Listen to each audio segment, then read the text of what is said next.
Bueno, el día de ayer ha sido un día muy importante en el avance del trabajo investigativo de la Comisión Especial de Diputados, que yo la pedí para que se conforme.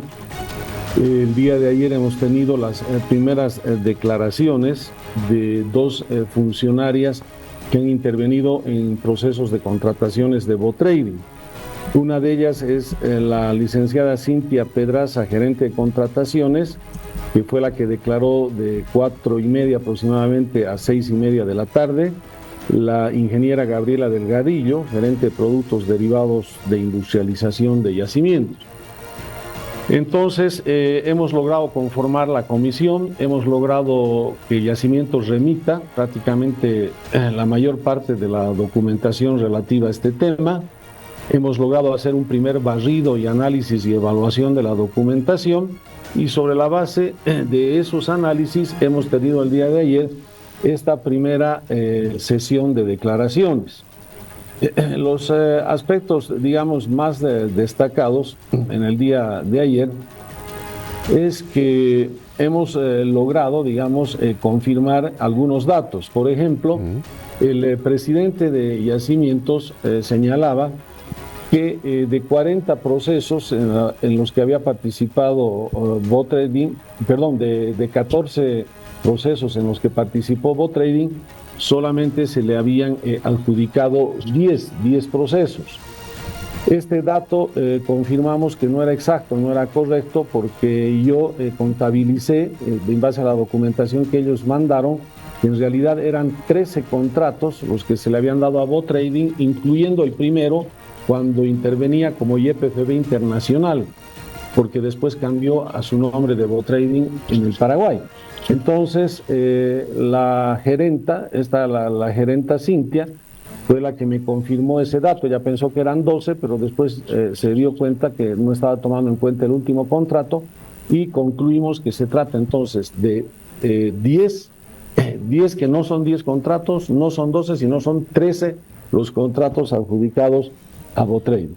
El segundo dato que hemos confirmado es que de la cantidad de invitaciones que ellos han hecho, salvo la primera que no tuvo ninguna invitación, que ahí tampoco es cierto lo que dice el presidente de Yacimientos, cuando le dan el primer contrato, el número 52, solamente lo invitan a BotTrading. BotTrading es el único proponente y BotTrading es el único adjudicatario del contrato. Se llamaba en ese primer contrato YPFB Internacional, pero es el mismo BotTrading. Entonces, ahí no ha habido ningún proceso competitivo, y no es cierto lo que dice el presidente, que todos han sido procesos competitivos. La segunda verificación importante con esta licenciada tiene que ver que de los demás procesos que ellos llaman competitivos, donde les han mandado en algunos casos centenares de correos de invitación para cotizaciones a un roster de proveedores, una lista de proveedores que tienen, según el contrato, en algunos casos superan los 200, en otros son 150, 170, 80, etcétera. Llamó la atención que en los 12 restantes contratos la cantidad de proponentes era mínima frente a la cantidad de empresas y proveedoras invitadas. Por lo general eran 2, y en algunos casos solo BotTrading, y la mayor cantidad de proponentes se dio en un caso donde habían 5 proponentes. Esa fue la mayor cantidad de proponentes. Entonces llamaba la atención que de 170 invitaciones, 230, 80, 90, etcétera, solamente la tendencia, el patrón sea 2 empresas o solo BotTrading. Y el argumento del presidente de Yacimientos, que dice que se la creó BotTrading para romper el monopolio de Trafigura y de Vitol, es un argumento falso, porque si hubiera sido cierto, Trafigura y Vitol debería haber estado compitiendo en los 12 procesos que fueron competitivos contra BotTrading, y BotTrading debería haberles hecho bajar el precio. Pero resulta que Trafigura y Vitol prácticamente aparecen en 1 o 2 procesos, ¿no? Entonces no es que hay 2 proveedores monopólicos, sino ellos mismos hacen un roster, en algunos casos hasta de 220 o más proveedores. Y eso nos llevó a una pregunta: ¿por qué, si hay tantas invitaciones, hay tan pocas cotizaciones? Entonces le hice la pregunta a esta gerente y le dije: yo tengo la impresión de que el problema es que aquí hay un conflicto de intereses hay una contraposición de intereses dentro del propio yacimiento, porque el dueño total y absoluto ahora de yacimientos, o sea, de bot trading, perdón, es Yacimientos Refinación con el 99% de las acciones y Yacimientos Logística con el 1% de las acciones. O sea, el propio comprador que pide este suministro de productos de gasolina, diésel y de petróleo crudo es el que crea a un vendedor y el comprador es el dueño total de ese vendedor. Entonces ahí hay un conflicto y una contraposición de intereses, porque en un contrato de compra-venta el vendedor trata de sacar la mejor tajada a costa del comprador y a la inversa. El comprador trata de sacar la mejor tajada a costa del vendedor. Entonces le decía a la gerente que al haber esa contraposición de intereses, obviamente eso se vuelve un proceso de contratación ya no competitivo, se vuelve un proceso de contratación viciado, que no es transparente, que no respeta el principio de igualdad y de competitividad entre los proponentes, y que es un proceso que nace amañado. Diputado. Porque esa es una primera conclusión. Sí, le escucho. Diputado, usted también hablaba un poco de temas de sobreprecios. ¿Se ha podido identificar si en alguno de estos procesos se tiene esta figura de un sobreprecio? Sí, eso es con la segunda sí, gerente, ¿no? Entonces, para cerrar este tema, con la primera gerente se verificó que el primer contrato de bot trading, cuando se llamaba YPFB Internacional, no tenía nada de competitivo el proceso. Todos los demás, la competencia era donde se invitaban por correo, por email, a cientos de proveedores. No es cierto que solamente eran monopólicos Vitol y Trafigura. Y también se determinó que habían cotizaciones de muy pocos proveedores, lo que hace generar un indicio muy importante de que acá son procesos donde el propio yacimiento se convierte en comprador y vendedor de sí mismo, y con eso vicia estas contrataciones porque afecta principios esenciales. En la segunda declaración de la gerente de productos industrializados de yacimientos, se le hizo conocer que hemos visto un documento donde hay un contrato en el que compiten bot trading con Extoc Internacional para la provisión de diésel en Bolivia. En este contrato, donde compiten estas dos empresas, bot trading ofrece un precio que es $5 millones más caro para yacimientos que el que ofrece esta otra empresa extranjera, Extoc Import Export. Entonces, bajo lo que declaró el presidente de Yacimientos, que cuando bot trading daba el precio más caro nunca se le adjudicaba, este contrato demostraba que esa afirmación también era falsa. Y le dijimos que por qué les adjudicaron a las dos empresas cuando esas dos empresas estaban en competencia, las dos únicas empresas en competencia en ese proceso, y deberían haberla dejado descalificada a bot trading porque estaba pidiendo $5 millones más caro para esa provisión, y solo se debería haber adjudicado a Extoc. Entonces la respuesta de la gerente fue que Extoc al final, que sí se hicieron las dos adjudicaciones, lo que ya demuestra que en ese caso no se le adjudicó a bot trading por el precio más barato, sino más bien por el precio más caro, pero que después, cuando querían formalizar el contrato, la empresa Extoc no había cumplido la entrega de una documentación, y por eso solamente se le formalizó el contrato a bot trading. Pero lo más interesante de esto es que le mostramos otro contrato posterior a ese que ellos mismos nos mandaron, y que intervinieron las mismas dos empresas. Intervino bot trading, intervino Extoc. Y en este otro contrato se dio la situación a la inversa, donde Extoc ofreció un precio más caro para YPFB, bot trading más barato, con una diferencia mínima, no tan grande como en el anterior, donde había una diferencia de $5 millones.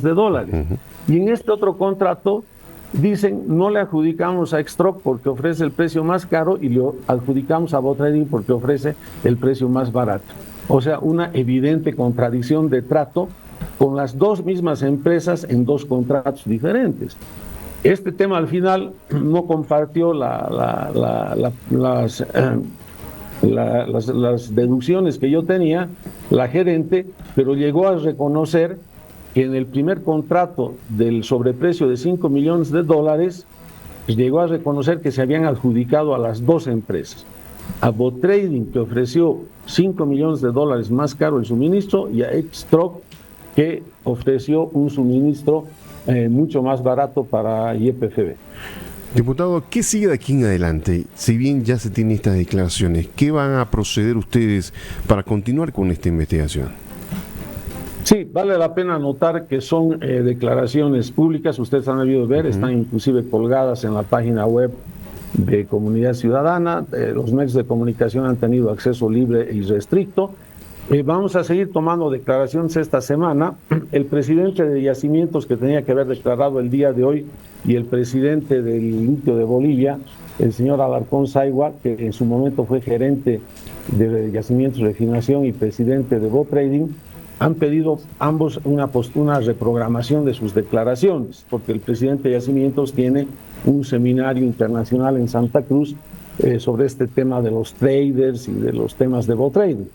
Entonces les hemos reprogramado para que declaren ya no mañana, sino el miércoles y el jueves, junto con otras declaraciones que están confirmadas. Están confirmadas las de los gerentes de yacimientos de refinación y de logística, que son los dueños estatales de Botrading en el 100%. Está confirmada la declaración del señor Alarcón Saigua, actual presidente de Yacimientos de Litio de Bolivia, que en su momento fue presidente de Botrading y gerente de refinación. Eso es para el día miércoles, y para el día jueves el ministro de Hidrocarburos y el presidente de Yacimientos Petrolíferos Fiscales Bolivianos. Después de esto vamos a tener la subsiguiente semana que concluir con el examen y la evaluación de los documentos, porque son documentos y carpetas voluminosas. Tenemos alrededor de unas 10, 11 carpetas con mucha documentación. Terminamos la subsiguiente semana de evaluar la documentación, y en la otra que viene tenemos que tomar más declaraciones en función a los hallazgos que se van encontrando y que se van evaluando en función a estas declaraciones informativas. Y tenemos hasta el 26 de mayo para mandar el informe al Pleno de la Cámara de Diputados, para que el Pleno de la Cámara vote sobre las recomendaciones y dé ese informe, si lo aprueba o si lo rechaza. Muy bien. Y es que habrá muchas interrogantes todavía que hay que dilucidar, diputado, como una de ellas, por ejemplo, que es lo que mucho se hablaba, era el tema del capital que se tenía al momento de la creación de esta empresa en el Paraguay, que era aproximadamente de $37.000 y un poco más, de una empresa que estaría manejando millones en cuestión de compra de combustible, ¿no? Sí, hemos hecho, ese era el cálculo que hicimos actualizado, pero hemos retrotraído a la fecha de constitución. Esto nace en 2019 en una junta de accionistas de yacimientos de refinación en la ciudad de Santa Cruz, y deciden abrir dos sociedades comerciales, ¿no? Con yacimientos petrolíferos, refinación. Deciden abrir en la Argentina y deciden abrir en Paraguay, y esta de Paraguay, al tipo de cambio de la fecha en que la constituyen con el notario de Paraguay, el notario de fe pública, aproximadamente son $45.600, y en el objeto, la principal actividad del objeto social es explorar y explotar hidrocarburos. Imagínese usted una empresa que no tiene ninguna experiencia, que recién nace en el Paraguay y que no tiene nada que ver además con el Paraguay, que se van a dedicar a explotar hidrocarburos con un capital de $45.600, ¿no? Y esa empresa además está siendo representada por la abogada y su asistente, que han sido los que han tramitado la empresa en el Paraguay. No hay todo el directorio está constituido por dos particulares, la abogada como presidenta, su asistente como vicepresidente, y ellos representan a la empresa más importante del Estado boliviano para explorar y explotar hidrocarburos en el Paraguay.